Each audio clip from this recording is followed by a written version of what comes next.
Meu nome é Fernanda Wagner, eu estou representando o grupo composto por mim, pela Flávia, pela Maria Fernanda, pelo Pedro e pela Viridiana, e eu vou falar sobre distúrbios metabólicos na digestão de bovinos de leite.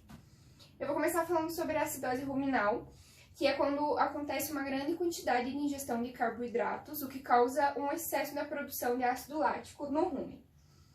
Ela é conhecida também como acidose metabólica. Ela produz um excesso de lactato sanguíneo maior do que o normal, mais ou menos 5 milimols por litro, e é derivada de um manejo alimentar com a quantidade de grãos maior que o normal.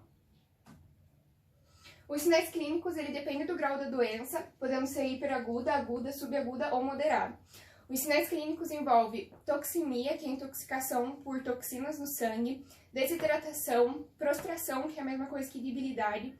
Os reflexos diminuem, principalmente o reflexo pupilar à luz, parada ruminal, fraqueza, abscessos, queda no pH, atraso no crescimento, perda de função reprodutiva, caminhar cambaleando, pode dar problema respiratório como tromboembolismo pulmonar, frequência cardíaca e frequência respiratória aumenta, temperatura abaixo do normal, anorexia, diarreia, dor abdominal, anúria e laminite. Na produção de leite, a acidose traz várias perdas econômicas, porque a vaca leiteira perde a eficiência de produção, acontece abate prematuro, aumenta a mortalidade e a concentração de gordura no leite aumenta. O diagnóstico pode ser feito com sinais clínicos, apoio laboratorial com exames de pH e de atividade de protozoários, hemoconcentração que eleva, exames de sangue para ver o fosfato e o lactato, que eles vão ficar elevados também, e exames de urina. O tratamento é feito com a correção da acidose ruminal, com a manutenção do organismo do animal, restabelecendo líquidos, volume sanguíneo e eletrólitos, tamponal contudo do rumen usando 1 grama por quilo de hidróxido de magnésio ou óxido de magnésio ou bicarbonato de sódio, uso de antihistamínicos para o tratamento da laminite, fluidoterapia, lavagem ruminal em casos mais graves da cirurgia. A prevenção é feita basicamente com manejo alimentar correto. Deve-se utilizar 50 a 60% de volumoso, misturado com 50 a 40% de grãos, junto com suplementos de minerais e vitaminas. Use-se essa quantidade de 7 a 10 dias, reduzindo a quantidade de volumoso até chegar a 15%. Deve-se prevenir o acesso dos animais na alimentação também, para eles não ingerirem demais.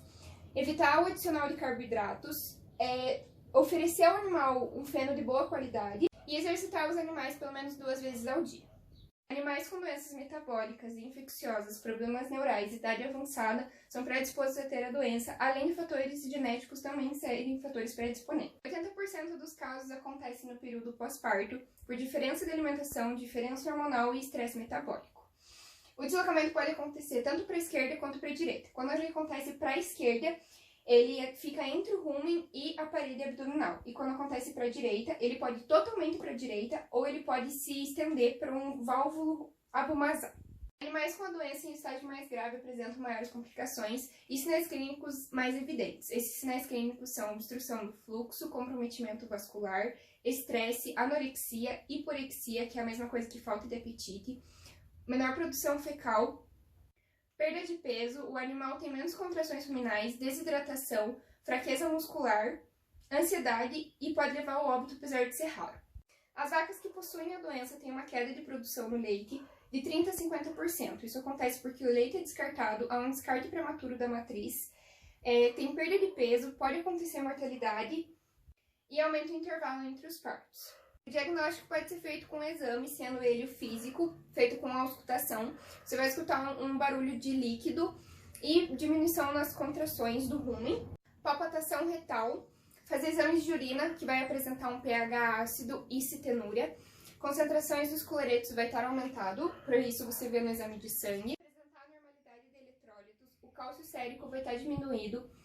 Hemoglobina e hematócritos vão estar elevados e no leucograma também vai apresentar elevação. O tratamento é feito primeiramente com o retorno do abomaso à sua posição anatômica original, oferecer feno e forragem de alta qualidade, fazer a terapia clínica com a restauração do equilíbrio hidroeletrolítico e fazer a intervenção cirúrgica em casos mais graves. O controle é feito com a identificação de fatores predisponentes e tratar esses fatores, nutrição e manejo correto, principalmente no período pré-parto, adequar a quantidade de fibras e reduzir a quantidade de concentrado e fazer a introdução desse concentrado de forma lenta.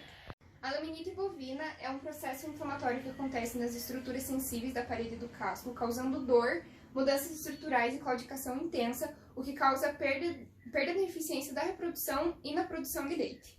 As principais complicações são úlceras de sola, erosão de talão, doença da linha branca, hemorragia na sola e fissuras. A prevenção da doença é feita com monitoramento de escória e de locomoção no rebanho, fazer a higiene correta dos cascos, evitar a superlotação, estar atento para a nutrição, corrigindo a quantidade de fibra e de tamponantes, adequar as camas para o porte do rebanho e fazer o cascamento de forma correta.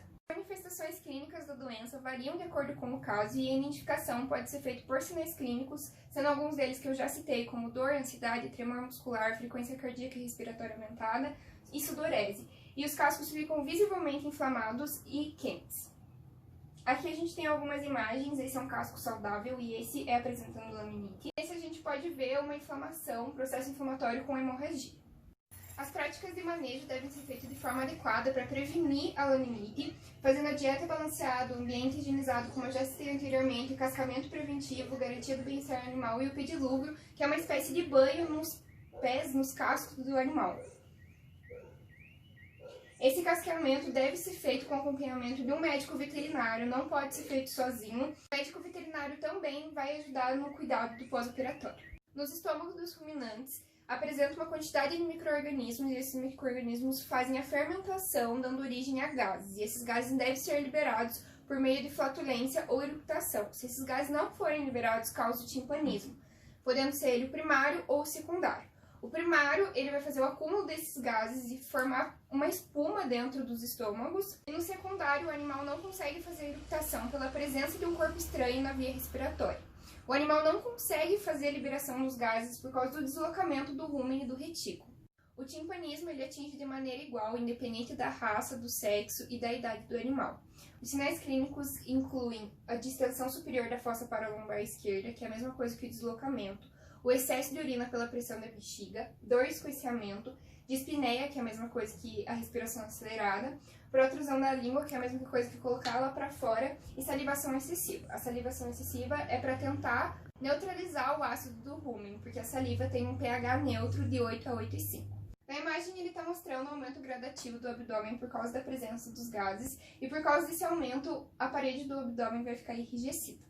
O diagnóstico da doença é feito pela observação dos sinais clínicos e quando o animal se alimenta de maneira muito rápida, em pouco tempo, vai produzir maior quantidade de ácidos graxos e esses ácidos graxos estimulam o excesso da produção da fermentação. O timpanismo vai causar uma redução na produção de leite, isso é causado pela má alimentação, que consequentemente vai alterar a composição do leite. A dor e o desconforto que o animal sente impossibilita que faça a coleta de leite. O tratamento da doença é feito com a liberação de gases e essa liberação pode ser feita por sonda orogástrica, por trocate ou cânula, que nessa imagem está mostrando, que você perfura a parede do abdômen até o rúmen para fazer a liberação de gás, e em último caso, a cirurgia que é chamada de rumenotomia.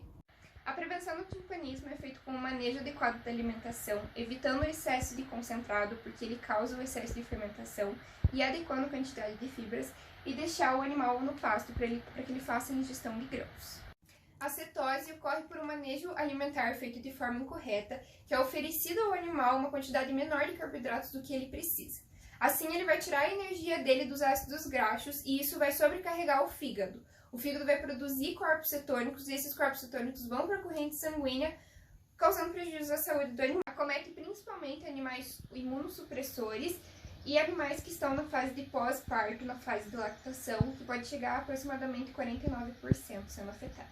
Os sintomas envolvem anorexia, fezes firmes e com presença de odor fétido, o hálito fica com odor fétido também, mudanças na postura do animal, debilidade, agressividade e a visão também fica debilitada. O diagnóstico é dado nas últimas semanas de gestação, quando começa a lactação, e é mais fácil de perceber os sinais clínicos nesse período porque a vaca precisa de uma demanda maior de energia. Deve ser feito monitoramento de um médico veterinário para a nutrição do animal estar sempre feita de forma correta e analisar os níveis de produção de leite das vacas leiteiras, porque as vacas que apresentam a cetose vão produzir mais ou menos 70 litros a menos do normal, e fazer exames sanguíneos para ver a presença de corpos cetônicos. E na produção de leite ocorre também a diferença de pH, que ele vai ficar abaixo do normal. O tratamento é feito com aumento de níveis de glicose para a produção de energia, renovação no fluido ruminal, uso de tranquilizantes em caso de excitação e uso de corticosteroides porque eles aumentam o nível de glicemia no sangue. Para prevenção, alguns proprietários usam equipamentos para ver se os níveis de beta-hidroxibutirato sérico estão normais, porque quando eles estão elevados é porque o animal apresenta cetose. Manter a alimentação correta no período de lactação, no período seco, que é 2 meses antes do parto e da transição de pós-parto das vacas, além de fazer a suplementação correta e o uso de fósforo orgânico como o catazol B12 após o parto, que ele aumenta a ingestão de matéria seca. A ureia pode ser utilizada como fonte de proteína para os ruminantes, mas o seu excesso causa intoxicação. A ureia ela é degradada quando ela chega no rumen pela urease em amônia e dióxido de carbono.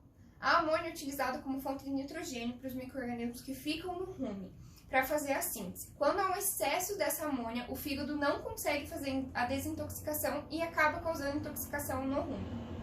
Os animais que apresentam essa intoxicação, eles vêm apresentar uma baixa fertilidade e um baixo desempenho e podem levar até o óbito. Os animais que ingerem muita ureia podem apresentar esses sinais clínicos até 30 minutos depois da ingestão e o animal pode vir ao óbito até 4 horas depois, porque ele começa a ficar muito desidratado e se não for tratado, ele vai vir ao óbito. Como sinais clínicos também, ele pode apresentar inquietação, tremores musculares, dificuldade de locomoção e, em casos mais graves, ele pode apresentar convulsão. O diagnóstico é feito por sinais clínicos, sintomatologia e pelo histórico de ingestão, se ele ingeriu muita ureia durante as últimas horas. Pode-se fazer a adaptação da ureia em relação ao corpo do animal, mas isso deve ser feito de forma gradativa e lenta. Porque se você administrar no animal de 0,45 a 0,5, já pode acontecer a intoxicação. E essa é a mesma forma de prevenção, é fazer a adaptação de forma lenta. O tratamento pode ser feito com a administração do antitóxico Merceptom por 3 dias seguidos, juntamente com o sulfato de atropina.